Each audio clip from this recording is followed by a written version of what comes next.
Welcome to This Explainer. You know, we often tend to think of history's great empires as these inevitable forces of nature, or maybe the grand design of some single mythical genius. But let's be real, an empire doesn't just happen by accident. Today, we're going to peel back the layers of epic poetry and marble statues and look at the actual nuts and bolts of Rome.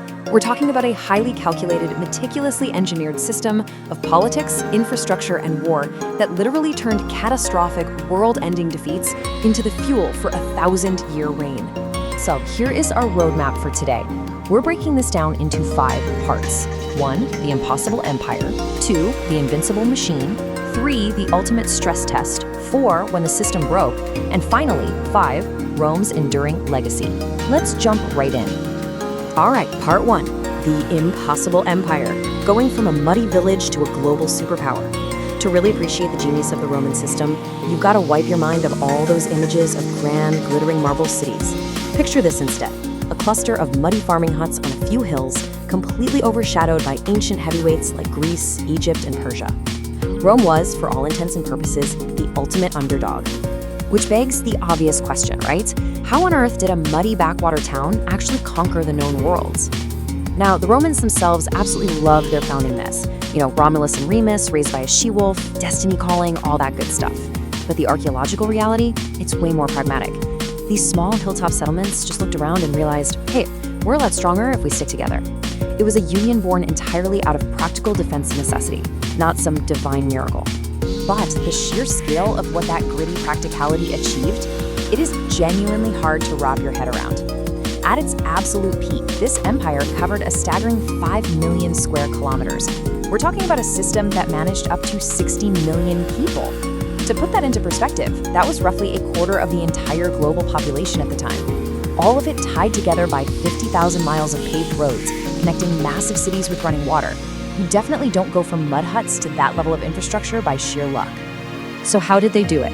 Let's move to part 2, the invincible machine, covering politics, engineering, and absorption. Winning the geographic lottery by being right in the center of the Mediterranean Sea certainly helped, but it was the revolutionary machine they built to exploit that geography that really made them unstoppable. And the engine of that machine was their political structure. Back in 509 BCE, they essentially kicked out their kings and set up the res publica, the public thing. To make absolutely sure no single person could ever act like a king again, they used a senate for long-term strategy, and they elected 2 consuls for just 1 year, who constantly had to agree with each other. It's brilliant, really. They took the insanely fierce, cutthroat ambition of Roman nobles and channeled it. If a noble wanted a triumph, that massive, glorious victory parade through Rome, they had to conquer for the state. Ambition became the fuel for the war machine. If the Republic was the engine, the Roman legion was the bulldozer. We always think of Romans fighting with swords and shields, but their true superpower? It was logistics and engineering. They could literally outbuild their enemies. Think about this. Their discipline was so absolute that at the end of every single day's march, no matter how tired they were, the legion would stop and build a fully fortified camp, complete with walls and defensive ditches. They essentially brought a portable fortress with them everywhere they went. But here is the real secret sauce, the art of absorption. This is probably the most overlooked part of the whole Roman playbook. In the ancient world, the standard operating procedure was pretty brutal.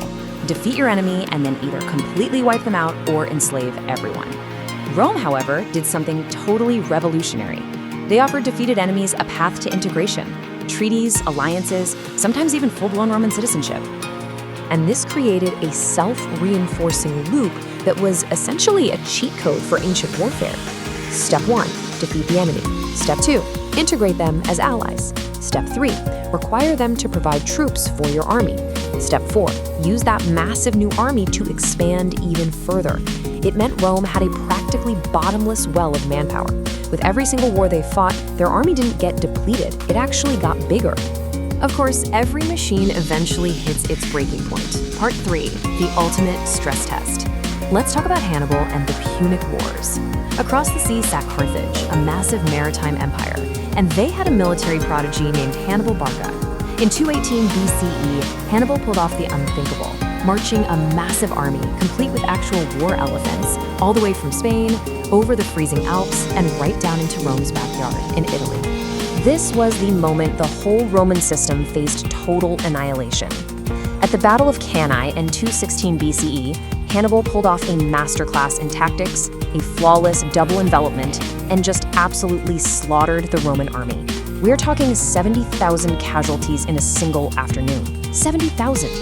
For any other ancient civilization, a bloodbath on that scale was game over. Roll the credits.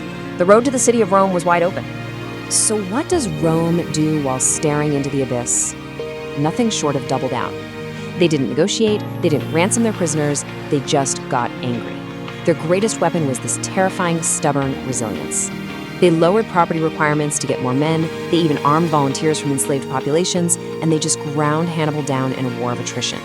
They took every punch he threw, absorbed the damage, and eventually forced him back to Africa, defeating him at Zama. The system survived simply because it refused to acknowledge the concept of defeat. Okay, part 4. When the system broke. The fall of the Republic. With Carthage out of the way, Rome basically turned the Mediterranean into a Roman lake. But here is the massive, tragic irony of this whole story. The exact same system that made Rome an unstoppable expansionist superpower, it held the seeds of its own destruction. All that unimaginable wealth and absolute power flooding in from conquered provinces completely poisoned a political system that was originally designed to run a small Italian city-state. And that systemic corruption sets the stage for Julius Caesar. Caesar was brilliant, immensely popular with his troops, and wildly ambitious. When the Senate felt threatened and ordered him to step down, he said, "No way," and crossed the Rubicon River with his battle-hardened legions. This kicked off a massive civil war that fundamentally shattered the old republic, ending with Caesar being declared dictator for life. Which brings us to 44 BCE. A group of desperate senators decide the only way to save their beloved republic is to assassinate Caesar right there on the Senate floor. We all know the famous Shakespearean lines, but here's the kicker. Those assassins made a spectacular miscalculation. They actually thought that just by removing the so-called tyrant, the republic would magically reset itself.